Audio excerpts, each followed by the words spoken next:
Hi, I'm Michael Smith for Nevada Trails. Today I have a very special show. I have landscape photographer Dave Dickinson. I'm not sure why I called you Phil. Sorry about that. That's all right. You were on the show it was probably 2 or 3 years ago. At the time, I think you were working on the Safari Rose. Yes. Are you still involved with them at all? Yes. Yeah, I work for them during the summer. And that's just a fantastic place to get some some great photos. Oh, yeah. Yeah, and then are you still working at Heavenly too? No, I stopped working for Heavenly a few years ago. Oh, okay. But in any case, I heard you doing some magic shows. Yes, I work for Alex Ramon. He was up at Lake Tahoe for quite a few years, and now I tour with him. Well, that's awesome. He's been on this show, and we really enjoyed his company. And well, how you been doing? What's going on with your life? What's your photos are awesome. I've enjoyed them. And where you at? I am in the process of. I've written 3 books. I'm working on 2 more, and also working on a new exhibit. So hopefully in the next, it takes quite a while. So maybe hopefully in the next year or 6 months that I'll have at least some of that. Well, ready. that's exciting. Was it the first book or the second book when we were on the show before? You did there's something called The Glimpse. I think you just had, it wasn't ready for print, but you had your first copy. Glimpse, I think it was called Glimpse of Lake Tahoe. I think that was my 3rd one. And that was just some really beautiful, beautiful pictures. Yeah, I like that one. That one caught on real well and sold quite a few copies of that. So. Well, when do you find time to do anything if you're touring with the magic show?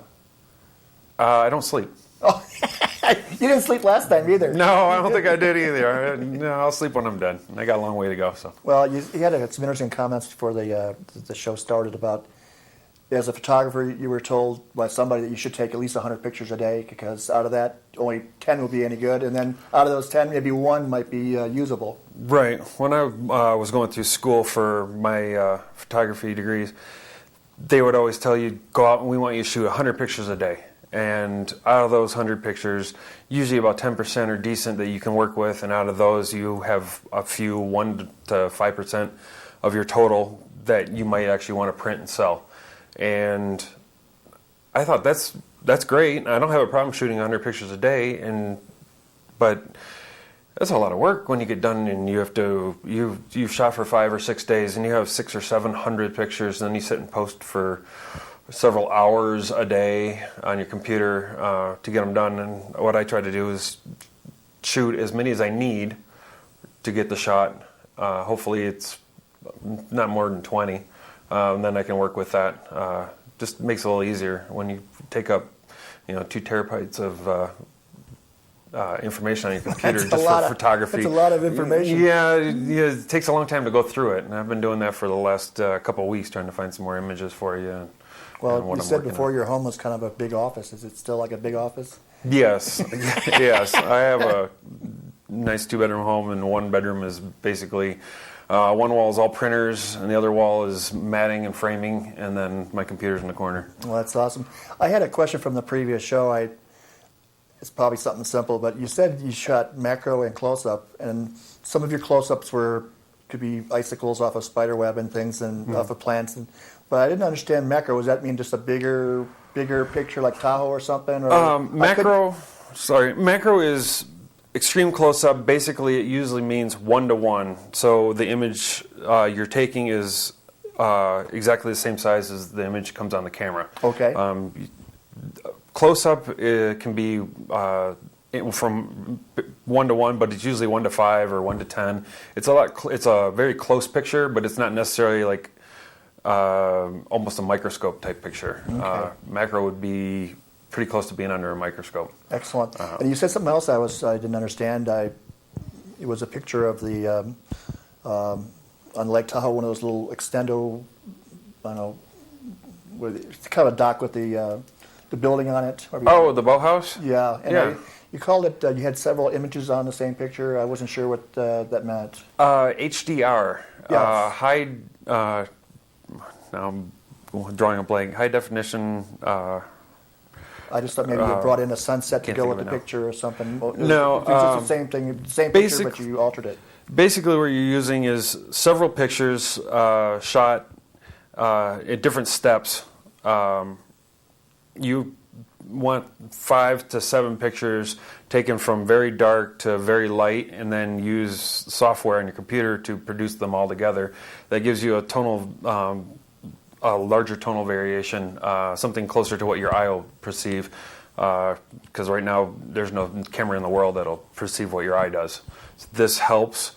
A lot of people use it for very specific art. You can really tweak it and make it real crazy and do some crazy stuff, or you can use it just to bring out some of the subtle things and bring out some of the shadows, some of the details that are in the dark, and that's what I used on that one. Excellent. Sounds like you'd be a good teacher. Are you still involved with the Tahoe Art League? No, I haven't been involved with them for a couple years. I guess that was one of the questions. Another one was the snowflake over at Barton. Are you still having pictures there? No, I've been out of there also. I was just happened to be there that one time, and I really saw your work before I met you. So it was really exciting because I already know what your skills are now. But when we talked earlier, you said you've kind of gone to a different venue. You've gone from landscape to art from graffiti art. Yes, I do a lot of four-wheeling out in the desert in Nevada and BLM area, and there are a lot of buildings out there in the middle of nowhere nobody knows about, or at least the kids know about them, and there's a lot of graffiti and street art and tagging and stuff like that on those, and so I carry my camera with me, and I've been taking pictures of those and trying to document some of the things that you see out in the middle of the desert that the only other person probably sees it, or other thing that would see it as a wild horse going by or a lizard or something like that. But you might create a whole new genre of people going out looking for art. Hopefully they look for it more than they do it. We don't want them to do it. I'm not asking everybody to go out there and put new art up for me, but there are some real interesting things out there, and things that you wouldn't expect it to be there. You start walking around some of the old mining areas, and just behind a building there'll be something somebody did up, and it actually looks pretty cool. And I'm like, wow, I wouldn't have noticed this unless I got out of my car and walked around. And well, that's one thing about Nevada. Nothing surprises me in this state. I tell you, there's some really interesting things. Yeah. Well, as far as some of the pictures you brought, are they? Could you tell me what you brought to show us tonight?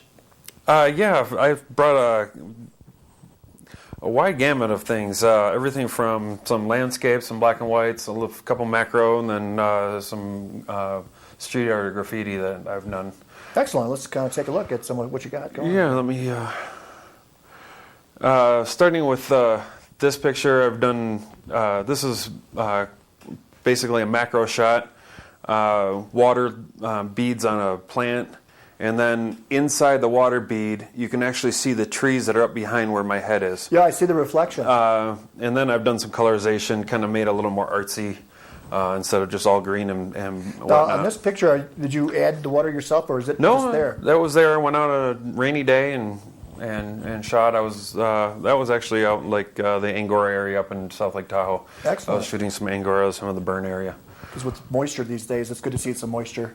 Yeah, unfortunately, that was a few years ago when there was to a different subject, but no. It's moisture. It's great to see. Yeah, so I did that one, and I like that one. I did a little colorization just to add to it, but you can still bring out a lot of the tree in the background if you really look into the. I think that's one of those drops. pictures you'd probably go to and see on one of your shows and have to take a while to look at it. It looked like an amoeba when I first looked at it. Yeah. And you'd have to really. Then you see the reflections and the bubble, and then the droplet. It's a deep picture. Yeah, what I want to do with all my photography is make people look at the world in a different light, something that they haven't, in a different way they haven't seen it. I try to take my shots very low to the ground, very high up, something that somebody else hasn't done. I try to do things other people haven't done, and that's why I like your style. You've said you might be the similar picture, but you're going to do it in such a way that they definitely know it's a different way of looking at it. It's very intelligent. Thank you. And some of the Angora burn area was a big devastation for a lot of people, and scary for the whole South Lake area when I was moving there. It was terrible, and it was terrible. You got some growth coming though. Yeah, there's some growth coming in now, and so I went out there and shot some black and white with a lot of the burned trees, trying to get some perspective on that hasn't gone away. We're not going to forget. So, done that. A lot of hiking, of course, up in Lake Tahoe, and I show a lot of the little lakes way up in the. Now this shot, I've seen it at my eye doctor's place, but I don't know where it is. Can you tell me where this shot is? This is actually Lily Lake out behind Fallen Leaf Lake. Ah, A lot of people know I where that should one have known that. We're gonna take a short break out. Before we get too far, can we give out your contact information so people can track you down? Oh, they sure can. No problem.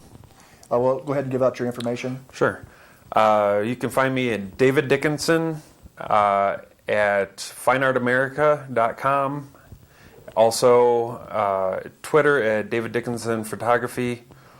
And you're more than welcome to call me at 530-208-8165. Okay, so we're going to go ahead and take a short break, and when we come back, we're going to do some more pictures with Dave. Thank you very much.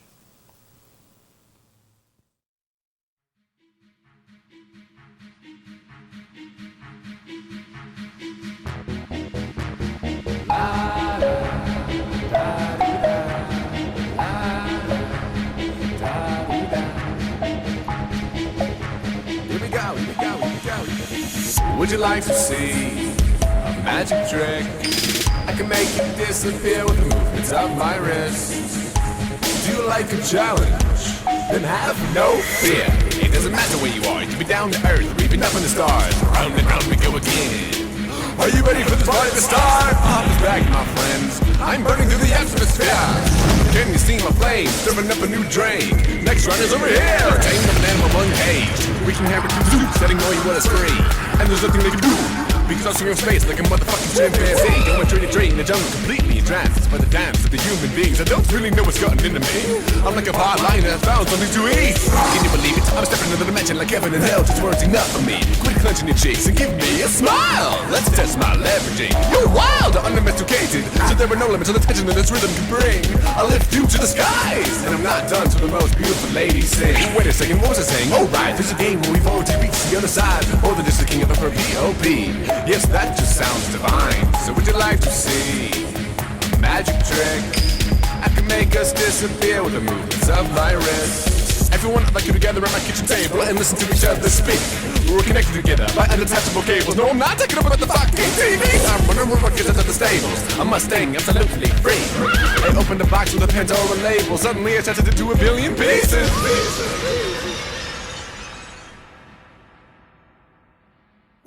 Piece by piece, the puzzle came together like I was spreading through the universe. Crazy as can be, I'm out to my brain. Breaking into your dreams, I'm completely immersed. Erupting just like a massive supernova. Can you feel the shock waves fall? Now let's see how quickly your microphone caught up in the infinite revolutions will evolve. Dead or alive, or if you reach your bar, swimming through your veins, I just reach the shore. Saw my reflection looking back at me. Suddenly I remember that I've been here before. There was light in the distance. I am intrigued and must explore. Spreading my wealth and my probabilistic power across the world. I'm going to nibble on your pinky toes and mess up all of your funky hair. One day I woke up and it hurt my mind, but suddenly I just did not care.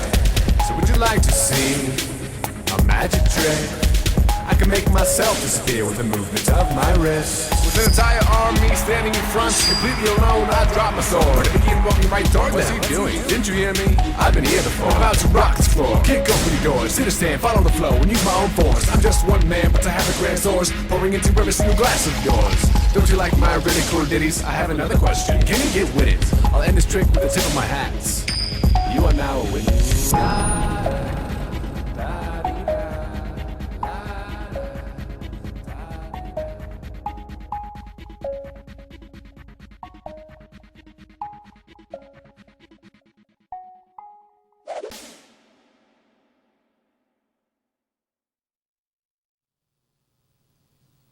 Hi, we're back with Dave Dickinson, and he's showing us more of his art. And I tell you, I really enjoy your work. And one thing I'm proud of you from actually our last show was you told some of the locations of some of the shoots you do. Mm-hmm. I think that's really nice that when somebody who sees this show might be flying in from New York City or someplace, and they can try to do what you did. Mm-hmm. At least they have an idea of where to go to, see the region the way you see it, and then I know they probably can't come up with anything close to what you can do, but just the idea that you share what other people think are their secrets. And we're in a hospitality area. We want people to come here and have a good time, and if they get that shot that's comparable to you, that's good. If not, But we want more people to come here and have a good time. I hope they can get the shot or a better shot. That's the whole part of it, is the camaraderie of photography.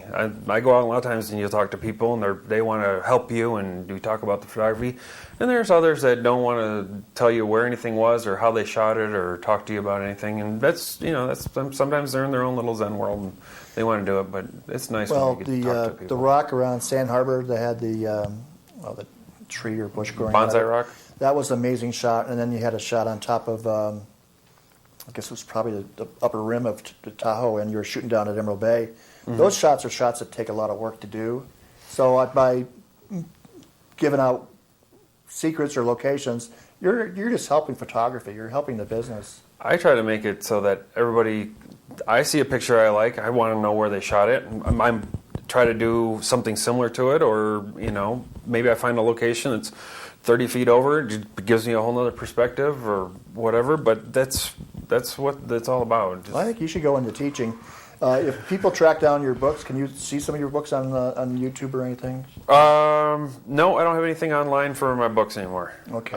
It's been a few years, so I've pulled everything. Maybe think about it in the future, but these pictures here, people should pay attention because I think he's been telling us some of the locations. Yes, I try to. I don't have a problem.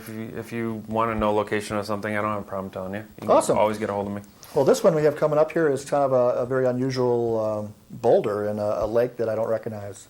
Upper Angora Lakes, and it was a beautiful fall afternoon walking the dog, and this boulder was kind of sitting out in the water, and there were two young girls sitting on it. They looked like they were just sitting there meditating. I was across the lake, so I shot a few shots of it, and to me, it came out perfect. The lake was perfectly clear, and it gave a great ripple effect from my dog running in there. That's why it's a little blurry, but well, I love when it's like glass like that because it's just absolutely beautiful. And didn't you rescue a pit lab? I did. That's awesome. And how's Lucy doing? Lucy is great. Awesome. Yes, she's watching the show right now. Awesome. Hi, Lucy. Well, we're actually this should give you some of the reason to inspire you to go out for these walks with a companion to go up there. Oh yeah. You take her everywhere, I heard. Everywhere. Yes, and she does quite a lot better than I do on some of these hikes that I go on. Some of them I'll go from sun up to sundown, up and back in the desolation wilderness, hiking, just to try to find that 1-2 places that I want to take a picture. Well, one thing I was going to ask you from another show is that when you talk about doing some of your shots, you're shooting into the darkness. How do you? Oh yeah. How do you get out of there? You have like a little headlight or something because you're walking in. Hopefully, I remember that. It's been times I haven't remembered it. You're out in the dark. Yeah, and flashing your camera all the way down the trail, and there's 300 feet of drop off next to you, going up some of the trails in Emerald Bay. There's nothing but hundreds of feet down the side. Yeah, that's interesting. Just flat, and then your eyes have to adjust, and you can walk a little ways. Yeah, I didn't get out of there in time. I didn't expect to be there that long, so I planned a little more. So you get into a situation, and you get kind of revved up about the potential, and then you don't have your stuff. Oh yeah, a lot of times. Now some of the places I go, I'll even carry my climbing gear and rope, several lights, lantern, flashlights, my tons of batteries. I kind of going to go like it's going to be the apocalypse. Well, I'm going to get stuck again. Well, I hate when people go to a store where an artist is selling his items or your wares, and they don't know what it takes to take that picture, and they're saying it's too expensive. Well, that he works years to get some of those shots, and then they're going to complain about something. It's just simple. So appreciate how hard this guy works for you, because if it's on your wall right now, it probably took him some blood and sweat. And there are pictures that don't come around again. I think I did a picture and I showed the moon over Freel Peak. That only lines up once every 6 years to that exact spot. And then there's a few others that I've taken that I've never seen the conditions the same as they were. Shadow Island was one of my famous pictures I've done that I've won some contests with. You see the beautiful colors up there all the time, and unfortunately I haven't seen them like that again. And people always ask me, did you change all the colors? Did you mess? If I did, it'll say so, or I'll tell you so, but none of my pictures have anything to do with the hue or the saturation. they're all exactly the way nature let them go. Well, I think you're in the right place. Oh, I think so too. You can go Love from the mountains to the desert, and Yeah. Yeah. Yeah, I did Death Valley for 7 days about 8 years ago. Came out with some incredible pictures. I still haven't gone through them all. They're very, very interesting. awesome. So. Well, let's go see the next shot, Dan. Yeah. Did some wildlife. As I'm going out to Fallen Leaf, there were a bunch of coyotes hunting in the field. Looks like so he's going after a field mouse. Yeah, went over and hid behind some trees and got quiet and rolled up windows on the car so Lucy wouldn't bark, and she's watching them, and I watched them as they were hunting, and there were a bunch of them in the trees behind them, and then there was a bunch of them in the field, and watching them pounce on things and eat them. So I shot some pictures and got some that were jumping and just watching, standing, looking at me, and Yeah, he heard you there, or smelled you. yeah, I can't be quiet all the time. I try, but Well, I know that there's been some dogs attacked by coyotes baiting them. Have you Yep. had a situation like that? I haven't had that problem with my old dog. He was pretty old, and I had some coyotes kind of looking around and kind of wondering if he was going to drop right then. And they're going to have a quick meal, but and I've had my cat chased a few times, but I've been lucky. There have been people that have contributed to the coyotes' dinner, but Excellent. unfortunately. So it sounds like Lucy's is pretty smart too. Yeah, she's smart. Now this shot, I don't have a clue what that is. Looks like a flower with some grapes. But I'm probably way wrong, you know. This was shot in Death Valley at my campsite. I found out that where I was camping down in Furnace Creek, which is one of the lowest places in the United States, and about 120 degrees when I shot, that I put my tent right next to a big red ant hill. Which I Oh didn't no, know. those are red ants? Red ants, Oh. and I threw a little piece of crust of bread down. This is very small, and then I took some macro shots of it and tried to blow them up a bit so they've kind of went towards it, and then I could take some pictures. So I kind of baited them in there, but they were everywhere. So I was glad I had like a bench to sit on and whatnot. They didn't get in my tent, but I was lucky. But yeah, they're everywhere in the desert. I can see the head and tail now. It's like that's just a piece of bread. That's amazing. Yep. So that was interesting. Shooting back in Desolation Wilderness early in the season, just as some of the alpine lakes froze over. This had a very, very thin coat of ice on You it, can see the ice. and just barely had enough ice on it. Some pockets that are open, and then the snow-capped mountains behind it. And I thought all the reflections in the ice really kind of brought it together. It was a great picture. A couple doctors' I think that's offices the like best that I've ever picture. seen there. That's awesome. That's perfect. Thank you. I like that one. That's one of my favorites. And then I did teach a little while I was in school, some of the specialty things that they don't teach you in school. Infrared, they don't really dig into HDR or macro as much as they did. So I stepped up a couple days and talked about infrared photography and how wow. to shoot it, how to know if your camera works, which is kind of detailed, so I won't go into it now. But shooting in the forest when I was out taking a hike, the trees that really show off your infrared would be anything that's green that lives and dies. Not just the pine trees don't live and die; they just keep going. The aspens and any of the other and flowers or anything else that has that soaks in light and then reflects it will give you your HDR pictures, and this one will show you where all the aspens were, is where it's really bright. And I do a lot. I've started doing a lot of that, and it's kind of fun to mess around with it. It's a little harder up here because there's mostly pine trees, but if you do it when you're in the fall, which is great, when the trees are changing, you can get some really interesting pictures. Well, the changing Woodfords around. alone would just be, Yeah. would be heaven, because every year when you start shooting down there, the windstorm comes up and you just want to go, no, please Yeah, no. One day it could be beautiful, the next day all the leaves could be gone. I was able to catch it this year. I was real happy. It's worth your Yeah. time. We There's went a lot of we went people through down down there. through Markleyville, and we popped up above Markleyville over the hill and went down the other side. And it looks like Over you're going, 4? Yeah, it looks like you're gorgeous. going into the moon. Yes. It is so awesome. You got to do Love it. I mean, love it. Yeah, just jump the mountain. and you're in just a hoping you different- don't get the early season snow where they close the peak. Well, there are some challenges to this region, but that's one that's Yeah. heaven. Oh, I love it. I've done that almost every year during the fall. I do that. I go down, hit Woodford's, check out all that, then drive up through Markleyville and all the way go over 4. And that one rock formation looks like an Apache Indian. yeah, That's awesome. I haven't shot in that. I've never gotten a good light on that. I'm always. I in the haven't wrong either. time. That one's hard, but I do have shots of the Lady of the Lake, but unfortunately I didn't bring any with me. We'll get that Lake. next time. Yeah. We're down to 2 minutes. Let's do a couple more quick photos. Sure. Waterfalls are another thing that photographers love to do. You can find tons of waterfalls in the fallen leaf area, especially in the spring. And even walking back and taking pictures of little streams, you take them close up, they look like a raging waterfall. Are you in waders in this one? Or are you just... No, I'm just in the cold water. You're in the water. After I slip in the first time, I don't really care after that. So, and it's cold water in the spring. And then using different filters, you can make that water look different ways. And then I'm doing a little black and white effect on it. Just we to can definitely kinda tell make it you're look in the old. water.